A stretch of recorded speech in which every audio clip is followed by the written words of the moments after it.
and welcome to another ContinuousX podcast where we try to solve for X in the SDLC equation. Here with me is Mike Fitzurka, my co-host and colleague. And in this special episode, I have another colleague, Don Maclean, our Chief Cybersecurity Technologist at TD SYNNEX. Welcome, Don. Thanks for having me, Rick. I guess this is ContinuousX, but I'm intermittent Y maybe, I guess? Something like that. the Y-axis, yes. All right. So, Don, in this episode, NIST has just come out with a new version of their special publication 853, also known as the Security and Privacy Controls for Information Systems in Organizations. SP 853 serves as a catalog of security and privacy controls that are applicable for federal information systems and is widely used by the government agencies and private sector organizations. It provides guidance for selection, implementation, and assessment of security controls to manage risk for the operational organization, assets, individuals, and other organizations. With that mouthful, the new version, what are the differences between the old version and new version? What did NIST come up with that was profoundly different from the previous version? Well, the big difference in this revision is the addition of a whole new set of controls concerning supply chain risk management. To understand why that's important and not merely different, understand the role of 853. 853 is the compendium of controls that federal agencies use to assess the security posture of their own systems internally. I ate, slept, and breathed this monster for many years. It's a good document, but it's very detailed and very specific. However, all of the controls had one thing in common. They were meant to apply to the government's own systems. In other words, we'd use this to see if, the government's systems were up to snuff and match the regulations. The reason that this new set of controls is new and different and somewhat of an uncharted path is that it requires government agencies, in order to authorize their own systems to operate, to demonstrate that their suppliers are following suitable supply chain risk management practices. In other words, they're not just looking at their own systems anymore. They'll now be looking at their suppliers. And wait, there's more, not just the prime contractors, but all the way down the supply chain to the subs and the subs under them. So it remains to be seen how stringent and how assiduous government agencies will be in applying these controls and revising or reviewing the security or supply chain posture of their suppliers. But I think it behooves any company that does business with the federal government to be aware of this and to be as ready as possible, given that it is, by definition, somewhat vague and unknown exactly how extensive this will be. Also realize that 853 forms the basis for the CMMC requirements in 800-171.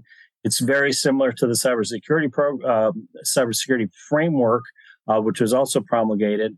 And it's also used not merely in federal agencies, but a lot of state agencies use it voluntarily, and even some foreign governments have adopted it. So it's a pretty wide-ranging document. But now with this new supply chain risk management thing, they're looking outside their own world and their own domain at whatever service or product your company might be providing to the federal government, and that's going to be a big deal, I think.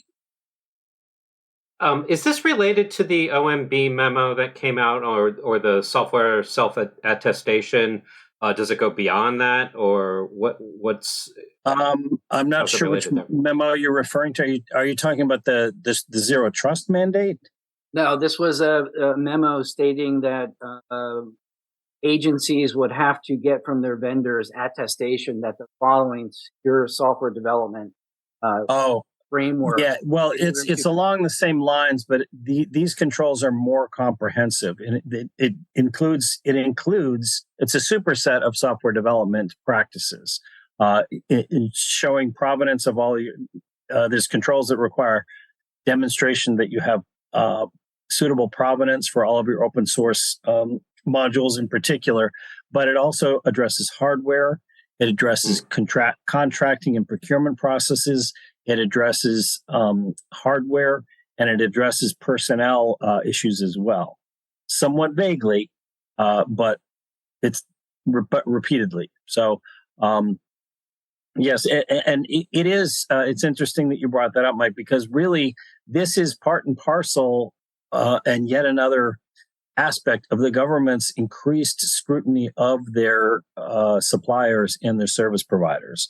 The CMMC thing program, if anyone's familiar with that, is a big deal in which DoD at the moment, and possibly the entire federal government, will be requiring CMMC certification from their vendors and who are going to be handling at least FCI, federal contract information, and definitely CUI, controlled and classified information. So there's a lot of additional scrutiny on the defense industrial base around the government. The OMB memo, these controls, and the CMMC program, plus a general sentiment there as well. So I think this is a big title. It's another part of the title sea change that's going on. And to use that metaphor, the ripple effect touches every potential agency or even vendor or system integrator, reseller, distributor. Anybody who works with the public sector is potentially impacted.